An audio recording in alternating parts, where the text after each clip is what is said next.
거룩한 주일 아침 우리에게 주시는 하나님의 말씀 요한복음 12장 20절부터 26절까지의 말씀입니다. 명절에 예배하러 올라온 사람들 중에 헬라인 몇이 있는데 그들이 갈릴리 벳세다 사람 빌립에게 가서 청하여 이르되 선생이여 우리가 예수를 배우고자 하나이다 하니 빌립이 안드레에게 가서 말하고 안드레와 빌립이 예수께 가서 여쭈니 예수께서 대답하여 이르시되 인자가 영광을 얻을 때가 왔도다. 내가 진실로 진실로 너희에게 이르노니 한 알의 밀이 땅에 떨어져 죽지 아니하면 한 알 그대로 있고 죽으면 많은 열매를 맺느니라. 자기의 생명을 사랑하는 자는 잃어버릴 것이요 이 세상에서 자기의 생명을 미워하는 자는 영생하도록 보전하리라.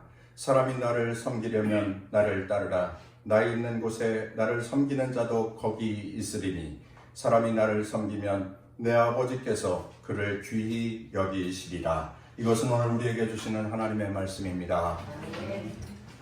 오늘도 함께 예배하는 우리 귀한 성도 여러분들을 환영하고 또 축복합니다. 오늘 예배당에서 이렇게 만나게 되어서 반갑고요. 또 영상으로 예배하는 분들도 많이 계신데 보고 싶은데 볼 수 없는 안타까운 때를 우리가 살고 있습니다.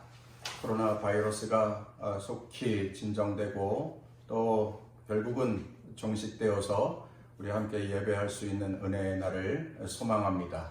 오늘도 현장에서 또한 영상으로 예배하는 우리 남동 동산교회 성도들에게 하나님께서 힘을 주시고 또 한 주간 살 수 있는 지혜를 주셔서 한 주간 승리하면서 사는 성도들이 다 되시기를 주의 이름으로 축원합니다. 오늘은 부활절 네 번째 주일입니다.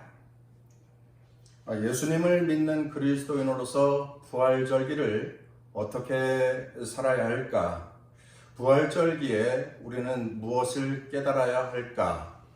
예수님의 말씀 또한 예수님의 생활을 살펴보면서 우리 함께 말씀을 나누고 있는데 오늘은 희생과 섬김에 관한 말씀을 나누기를 원합니다. 그리고 그것을 배워서 우리 하나님께서 귀히 여겨주시는 성도들이 다 되어야겠습니다. 하나님께서 존귀히 여겨주시는 하나님의 백성, 하나님의 자녀가 다 되어야겠습니다. 오늘 말씀의 제목은 귀히 여김 받으라, 이런 말씀의 제목을 정해보았습니다. 예수님께서 부활하시고 제자들에게 찾아오셨는데 그 제자들에게 찾아오셨던 예수님은 오늘 우리들도 만나주시고 또 우리와 함께 하시는 줄 믿습니다. 부활의 주님이 우리와 함께 한다고 하면 우리는 그 주님을 배워야 하고 그 주님을 알아야 하고 그 주님을 깨달아야 하나님의 백성으로 잘 살아갈 수 있습니다. 하나님의 영광이 되는 그리스도인의 삶을 살 수 있습니다. 오늘도 함께 짧은 시간 말씀 나눌 때에 그 말씀이 은혜가 되셔서 참된 그리스도인의 삶을 배우고 또 결단하는 시간이 되기를 간절히 소원합니다. 오늘은 시간을 좀 거슬러 올라갔습니다. 요한복음 12장인데요. 요한복음 12장에 보면 예수님이 예루살렘에 입성하시는 내용이 나오고 있습니다. 예수님께서 입성하셨을 때에 헬라인 몇 사람이 예수님을 찾아왔다, 이렇게 말씀하고 있습니다. 여기 오늘 읽은 말씀 20절, 명절에 예배하러 올라온 사람들 중에 헬라인 몇이 있는데 21절, 그들이 갈릴리 벳세다 사람 빌립에게 가서 청하여 이르되 선생이여 우리가 예수를 배우고자 하나이다. 여러분, 헬라인 몇 사람이 예수님을 찾아왔다. 이거 무슨 상황일까요? 그 당시에 유대인들 중에는 이방인과 같은 유대인들이 있었습니다. 헷갈리죠? 이방인이면 이방인이고 유대인이면 유대인이지 이방인과 같은 유대인이 있었다, 이렇게 말씀할 수 있습니다. 이 사람들을 당시에 이렇게 불렀습니다. 헬라파 유대인, 헬라파 유대인이라고 부르던 사람들입니다. 유대인이었는데 아주 오래전에 남유다가 바벨론에게 멸망되었을 때 BC 586년이죠.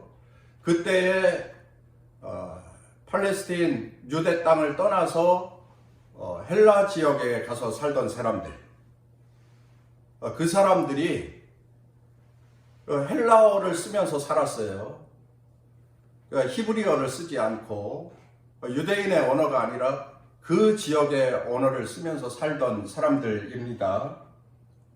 그래서 그 사람들이 그 먼 지역에서 살면서 한 가지 귀하고 소중한 것은 하나님을 잊지 않았다라고 하는 것입니다.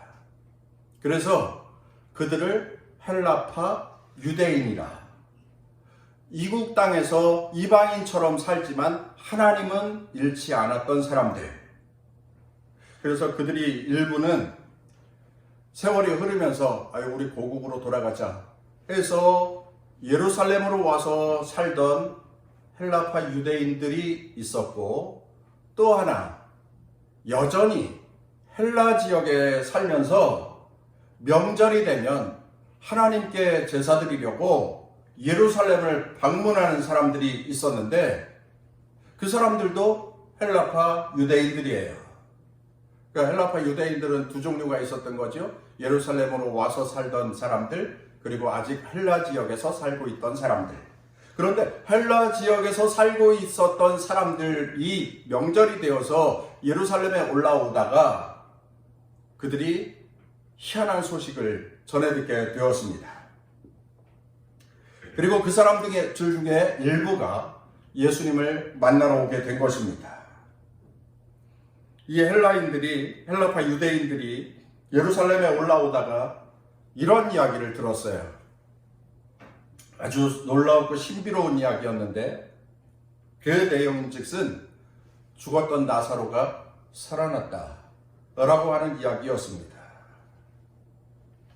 죽은 지 나흘이나 되어서 다 장례 끝나고, 그리고 돌 무덤에 그 시체를 안치하여서, 또 그 지역에 기온이 높은 지역이니까 나흘이 되어서 냄새까지 많이 나는 그러한 상황, 그러한 시체였는데, 예수란 분이 그를 만나고 나사로야 나오너라 하니까 그 죽었던 시체가 사람이 되어서 벌떡벌떡 일어나 나왔다.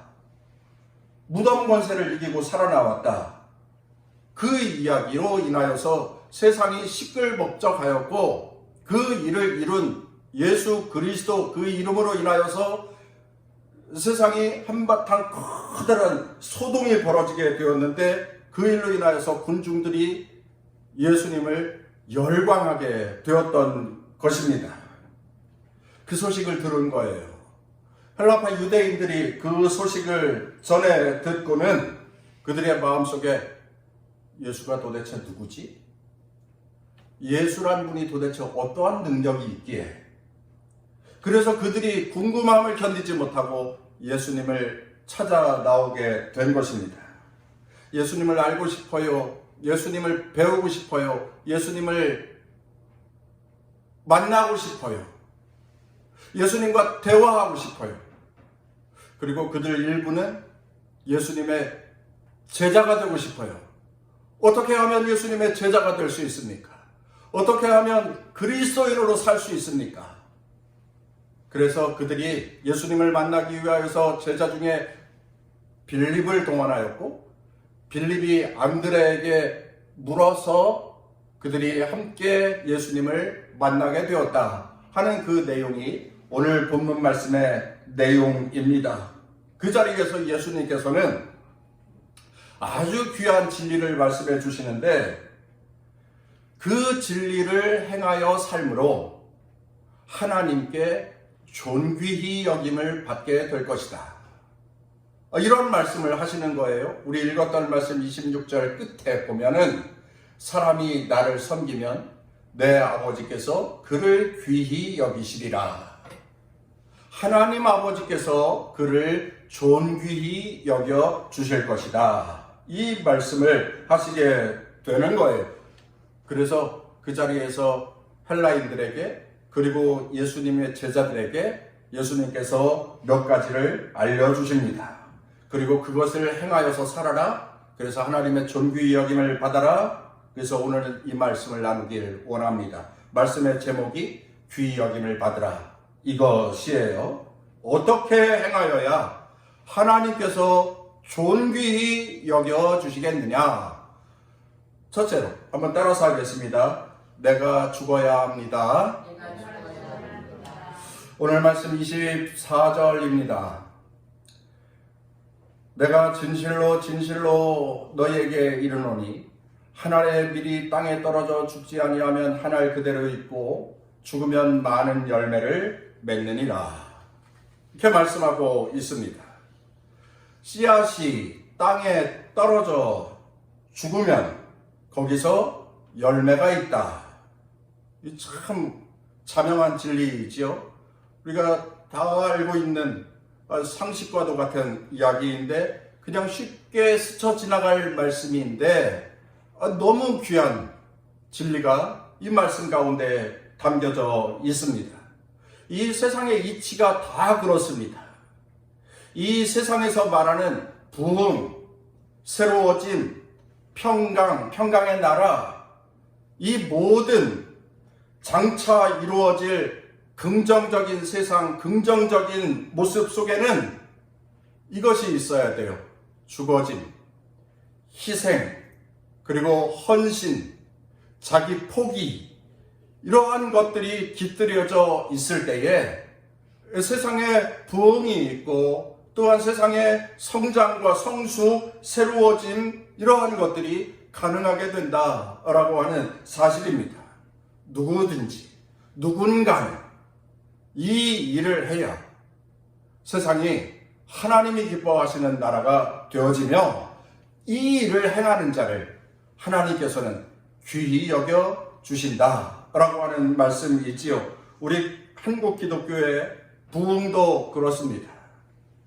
한 알의 밀알이 땅에 떨어져 죽으면, 여러분 이 말씀을 설교할 때마다 항상 목사님들은 이 말씀을 드리지 않을 수가 없어요. 선교사들의 희생, 선교사들의 순교, 그것이 있었기에 한국 교회가, 한국 기독교가 시작될 수 있었고 또 자라갈 수 있었다. 세계 역사에 그 유래를 찾아볼 수 없는 기독교의 부흥이 한국 기독교의 20세기 모습이지 않습니까? 세계적으로 그 유래를 찾아볼 수 없는 부흥의 역사가 한국 기독교에 있는데 거기에는 바로 한 알의 밀알과도 같았던 선교사들의 순교, 선교사들의 사역이 있었다. 순교의 열매가 한국 교회 기독교의 부흥이었다라고 하는 것입니다. 한국 교회사 초기에 알려지지 않은, 이름이 알려지지 않은 헤론이라고 하는 의사분이 있었습니다. 잘 들어보지 못한 분이에요. 헤론 선교사. 그런데 이러한 분들이 한국 교회에 지대한 영향을 미쳤다라고 하는 거예요. 이분은 미국 테네시 의과대학이 생긴 이래 가장 우수한 성적을 냈던 졸업생이었고, 그래서 조금 더 연구하고 공부하여서 그 대학에 교수직을 제안받았던 인물이었습니다. 그래서 그 교수가 되어서 그저 평안히 의술을 행하면서 살아갈 수 있는 그러한 분이었는데 이분이 그것을 사양해요. 그리고 조선의 선교사로 들어옵니다.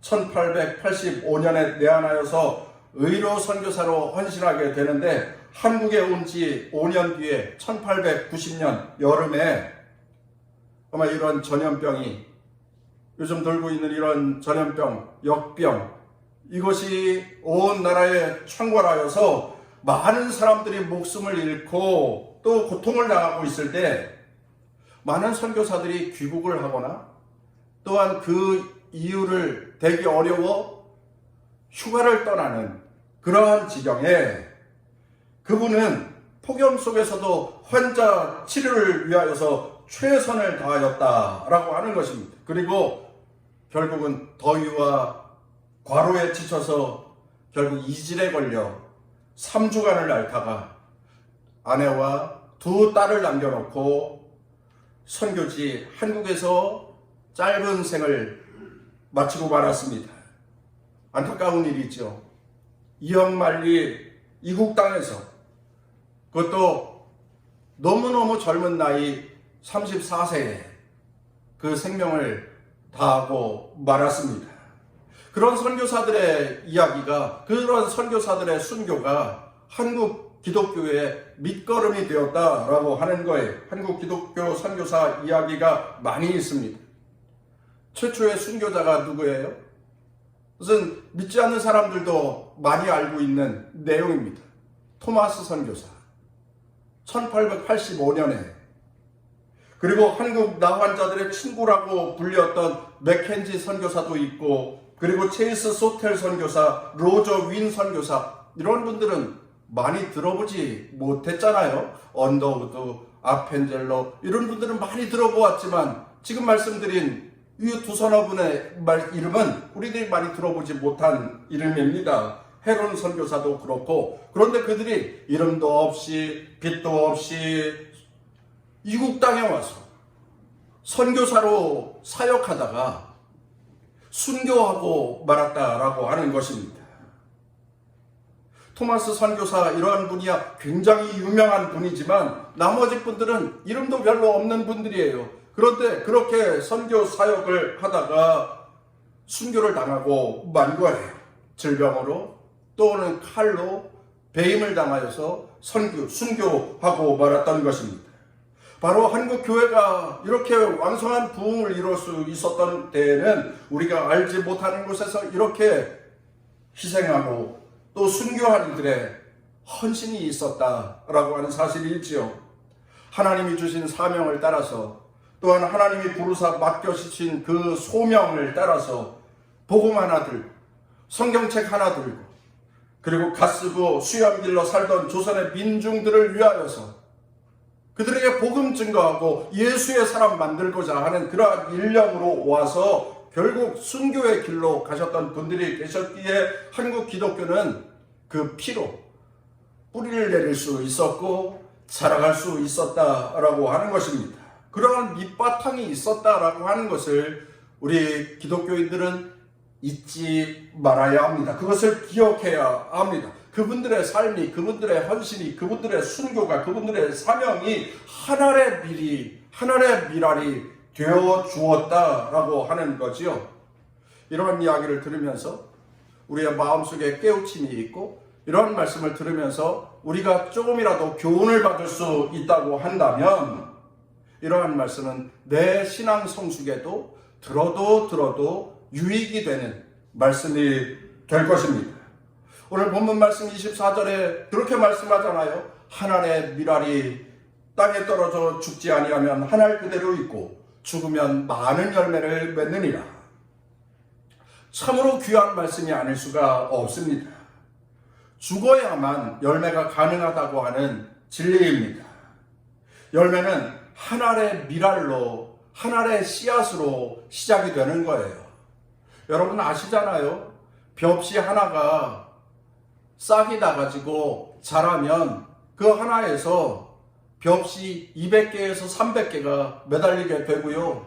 콩씨 하나가 싹을 내서 그것이 자라서 열매를 내면 그 한 나무에서 80개에서 100개의 콩알을 맺어간다고 하는 것입니다. 씨앗 하나가 죽을 때에 그러한 엄청난 열매를 맺어갈 수 있다라고 하는 것이요. 그러한 사실, 그러한 진리를 통하여서 예수님께서는 그리스도인의 삶을 교훈하여 주셨던 것입니다. 하늘의 미랄이 땅에 떨어져 썩지 아니하면, 죽지 아니하면 하늘 그대로 있고 죽으면 많은 열매를 맺느니라. 이것이 하나님의 나라를 이루는 비결이다.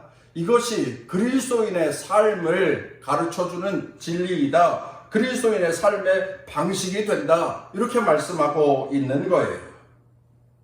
그리스도인의 삶을 정의하자고 한다면 죽어지는 삶, 자신을 내려놓는 삶, 자신을 포기하는 삶, 이것이 그리스도인의 삶이다라고 하는 거예요. 에휴 목사님, 그런 소리 하지 마세요. 그렇게 살면은요 세상 못 살아요. 세상에 바보 천치나 그렇게 사는 거지 어떻게 그리스도인이 세상을 그렇게 살 수 있습니까? 이렇게 말씀하시는 그리스도인들도 충분히 계실 수 있습니다. 공감하지 못하는 것은 아니에요. 그러나 예수님이 가르쳐 주시고 성경에서 말씀하고 있는 그리스도인의 삶은 죽는 자가 되어야 한다. 자기 자신을 낮추는 자가 되어야 한다. 나중되고자 하여야 한다. 손해를 감수하는 자가 되어야 한다. 죽어져야 꽃이 피고 죽어져야 열매를 맺을 수 있다. 성경은 이렇게 말씀하고 있습니다. 죽지 않기 때문에, 자기를 포기하지 않기 때문에, 자기를 낮추지 않기 때문에, 자신을 비우지 않고 버리지 않기 때문에 다툼이 일어나는 거예요. 싸움이 일어나는 거예요. 멱살잡이가 일어나는 거예요. 분란이 일어나는 겁니다. 교회 안에서도 그렇고 세상에서도 그렇고 가정에서도 그렇습니다. 죽어지는 것, 자신을 내려놓고 포기하고 그리고 자신의 가진 어떠한 이권을 남을 위하여서 손해볼 수 있는 것, 그것도 감수할 수 있는 것, 그것이 그리스도인의 삶이다 라고 하는 겁니다. 예수님께서 친히 그 모범이 되어 주셨지 않습니까? 예수님 십자가 안 지실 수 있었어요. 예수님은 죽지 않으실 수 있었습니다. 그런데 당신이 죽어야 세상의 수많은 사람들에게 영생을 선물할 수 있었기에, 그 세상의 수많은 사람들이 죄 가운데서 죽어가는 것을 간과할 수 없으셔서 예수님께서 십자가에 피 흘려 죽으신 것입니다. 하나님의 뜻을 이루사 모든 인생에게 영원한 생명을 주시고자 자신의 뜻을 포기했고 부유함도 포기했고 명예도 포기했고 심지어 자신의 생명까지 포기하셨던 것입니다. 성도 여러분, 예수님께서 하늘의 미랄이 되어 십자가에 죽으셔서 인류를 구원해 주셨듯이 우리들도 세상을 살면서 하늘의 미랄로 땅에 묻혀 죽어야 합니다. 하늘의 미랄은 땅에 떨어져 썩는 것인데, 썩는다는 것은 죽는 것을 의미합니다. 희생을 말하는 것입니다. 하늘의 미랄이 땅에 떨어져 죽는 희생이 있지 아니하면 하늘 그대로 있지만, 죽어지는 희생이 있으면 많은 열매를 맺게 된다고 24절에 예수님께서 하셨던 말씀이 그 말씀인 것입니다. 그리고 그것이 그리스도인의 삶인 것이고요. 교회가 그래야 하고 성도들의 가정이 그래야 합니다. 목회자가 죽어야 하고 장로들도 죽어야 하고 자신을 죽이고 희생하는 사람들이 모인 교회가 하나님의 평강이 있는 교회가 만들어질 수 있는 것이고, 가정도 남편이 죽어야 하고 또 물론 아내들도 마찬가지이고 자신을 내려놓고 포기하며 살 때에 그 가운데 하나님의 공동체가 이루어져 갈 수 있는 것입니다.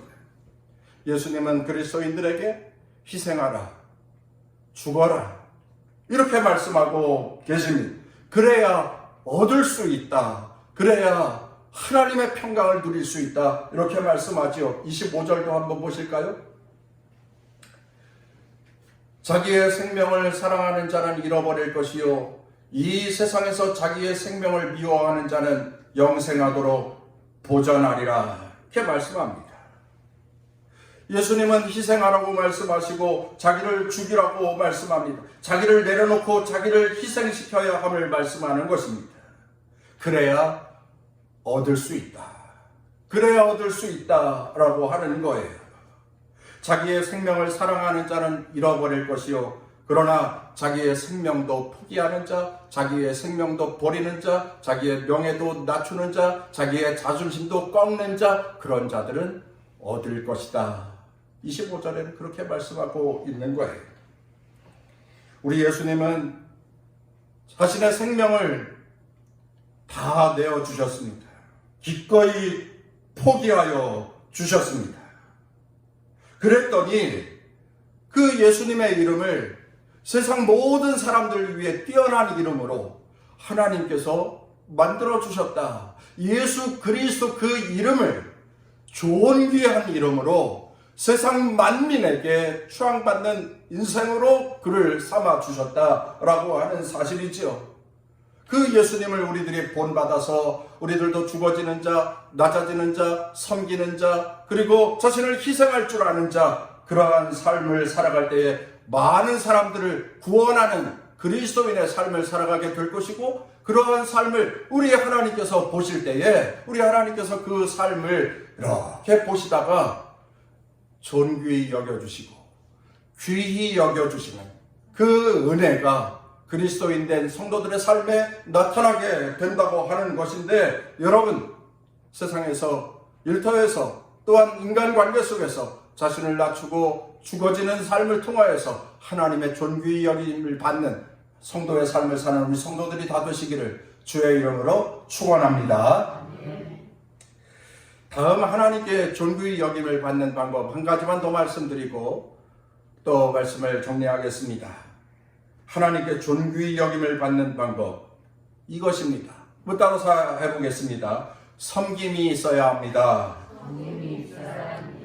주님을 따르면서 주님과 함께 하면서 섬기는 자로 사는 자, 그를 하나님께서 귀히 여겨주신다 라고 하는 말씀이지요. 여러분, 섬긴다고 하면 참 많은 경우, 다양한 경우, 많은 방법으로 섬김을 실천하면서 살 수 있을 텐데, 제가 옛날에 설교했던 내용, 섬김에 관한 설교를 한번 이렇게 들춰보았더니 그때 그런 말씀을 드렸대요. 엘리베이터에 새벽 기도 하려고 나왔더니 그 엘리베이터에 누가 그냥 토사를 해놔가지고 바닥에 그래서 그걸 어떻게 해야 되느냐? 그래서 거기에 그렇게도 적혀 있더라고요. 여러분, 제가 생색내려고 하는 거 아니니까 오해는 하지 마세요.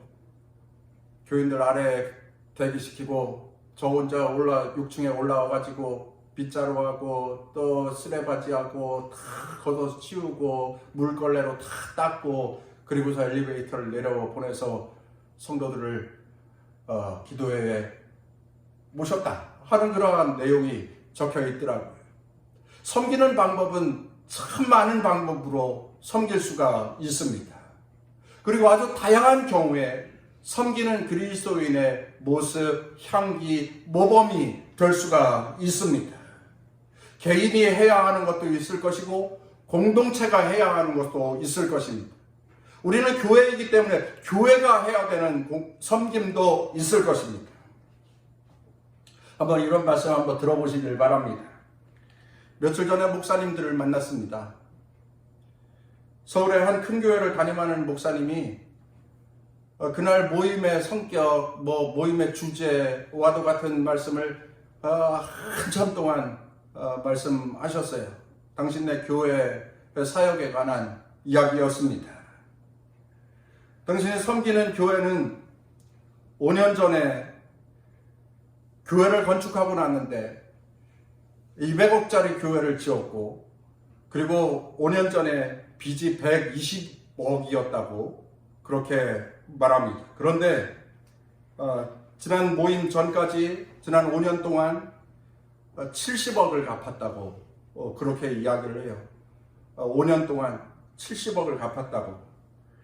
1년 예산이 18억에서 20억인데 그 목회자들과 장로님들 그리고 권사님들이 열심히 건축 헌금을 해서 그만큼 빚을 갚았다고 그러한 말씀을 하시는 거예요. 그래서 제가 혼자 속으로 또 자랑을 늘어놓는구나. 또 자랑, 한 글자는 말하지 않을게요. 또 자랑.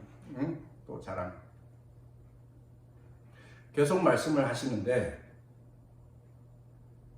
그렇게 많은 빚을 두고서도 지난 5년 동안 케냐를 중심으로 아프리카 선교를 하는 데에 매년 5천만 원에서 1억씩 선교비를 보내고 있다고 하는 그러한 내용을 말씀하시고, 그리고 이 코로나 팬데믹으로 몽골에 목회를 하고 있는 130교회의 작은 교회가 아주 경제적인 큰 어려움을 당하고 있다고 하는 이 몽골의 감독이 들어와서 하소연하는 이야기를 들으면서 이 교회가 이 130교회의 작은 교회 월 5만 원씩, 우리 5만 원하고 그 지역에서 5만 원은 다른 경제 수준이잖아요.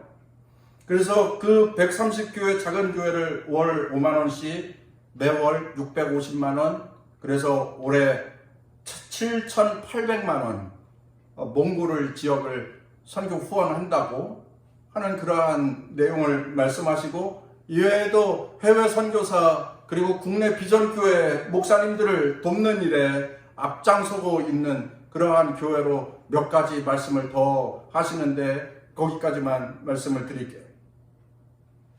지난 성탄절에는 한 장로님에게 1,000만 원을 내라고 했답니다. 1,000만 원을 가지고 오는 거예요. 그래서 그 1,000만 원을 가지고서 청년 실업, 이 취업의 난으로 지금 취준생들이 많이 있는데 그 청년들에게 20명에게 50만 원씩의 장학금을 주었다고 그렇게 말합니다.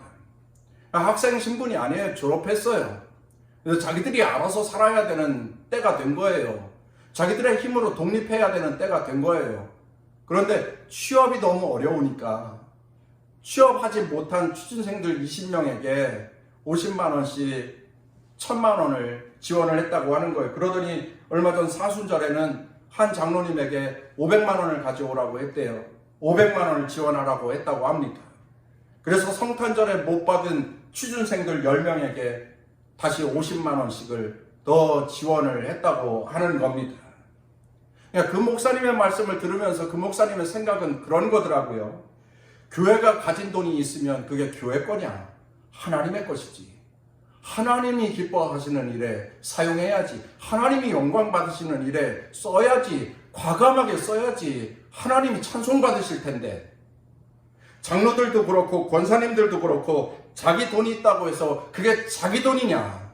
하나님 돈이지.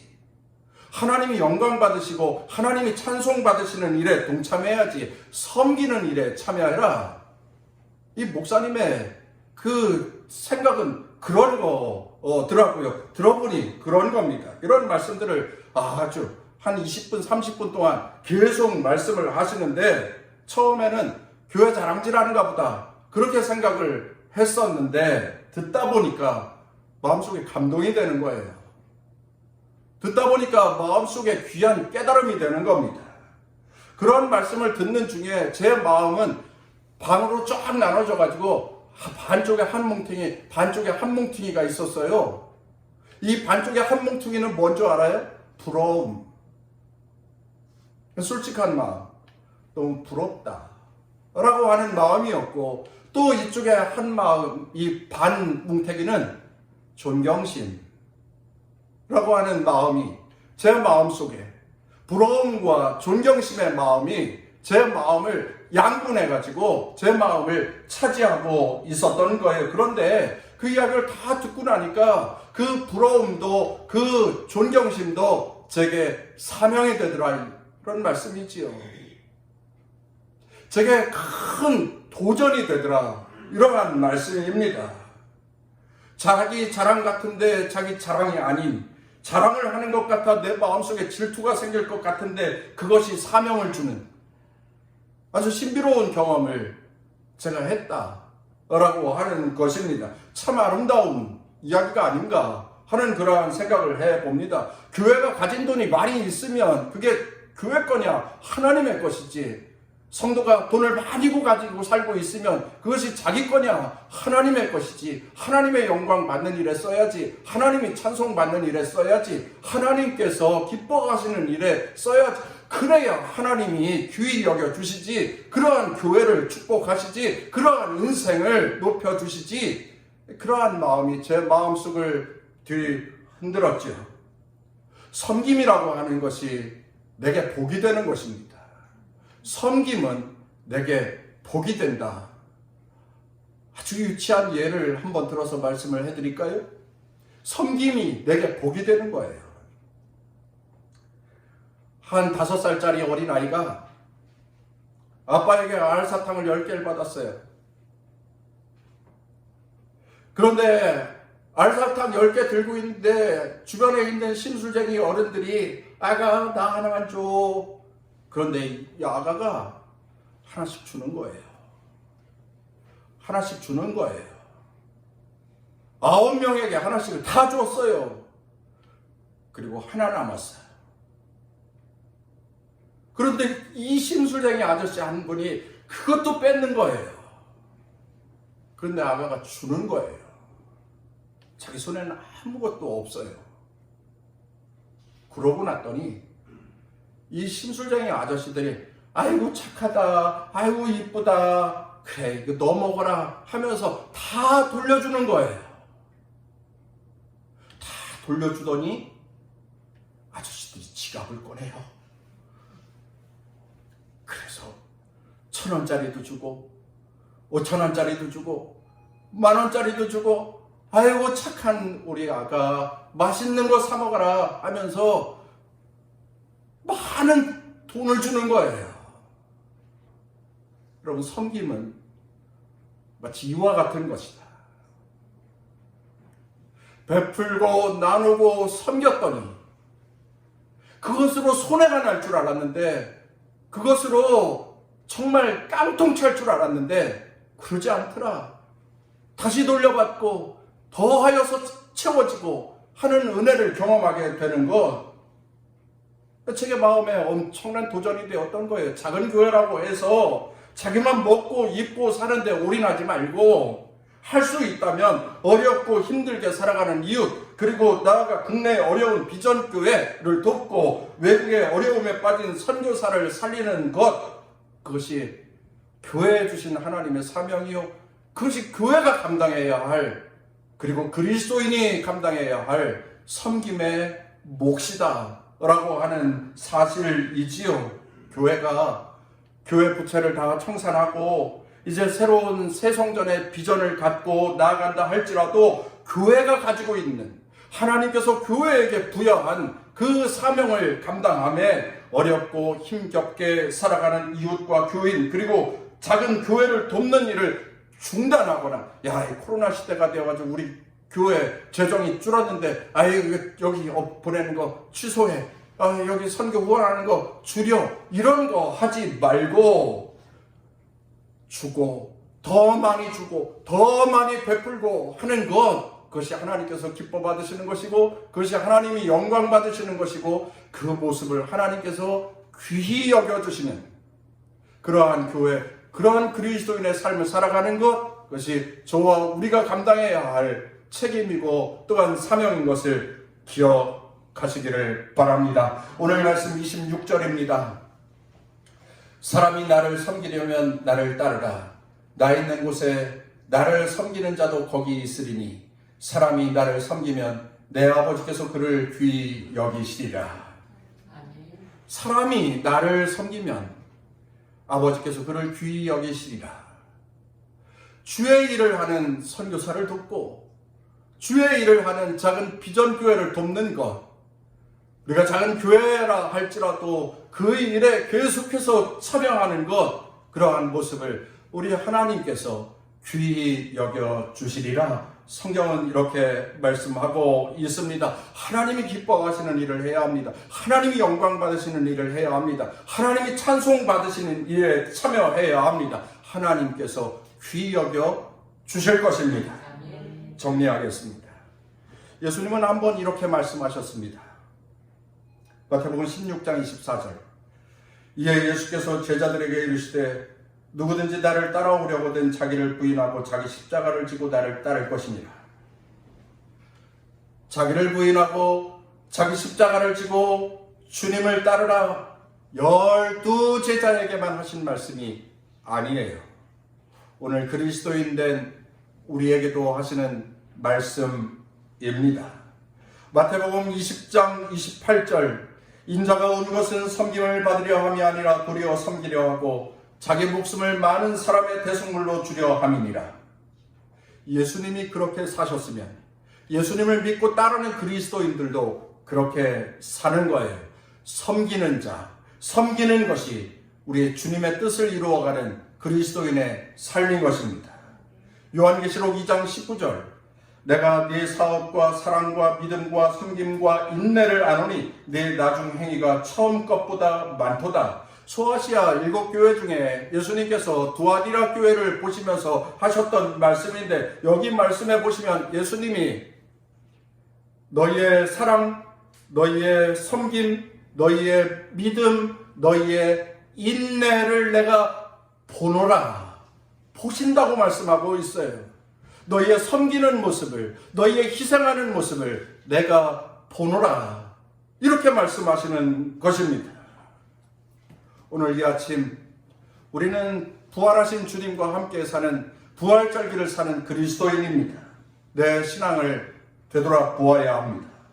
그리고 한 알의 밀알이 땅에 떨어져 죽어, 한 알의 밀알이 땅에 떨어져 죽어 많은 열매를 맺듯이 우리들도 세상을 살면서 그리스도인답게 희생하여 많은 사람들을 전도하고 구원하고 그들의 영혼을 살리는 그리스도인들이 되어야 합니다. 내 가진 것, 나의 힘, 나의 물질, 나의 재능, 이러한 것들을 기부하고서라도 아끼지 말고 과감하게 내어주고 포기할 줄 아는 그리스도인으로 살아, 희생과 섬김을 실천하는 그리스도인으로 살아갈 때에 그러한 자에게 하나님께서 복 주시는데 어떠한 복이 있습니까? 하나님께서 귀히 여겨 주실 것이라, 하나님의 존귀히 여겨 주심을 받는 우리 남동동산교회 귀한 성도들이 다 되시기를 주의 이름으로 축원합니다.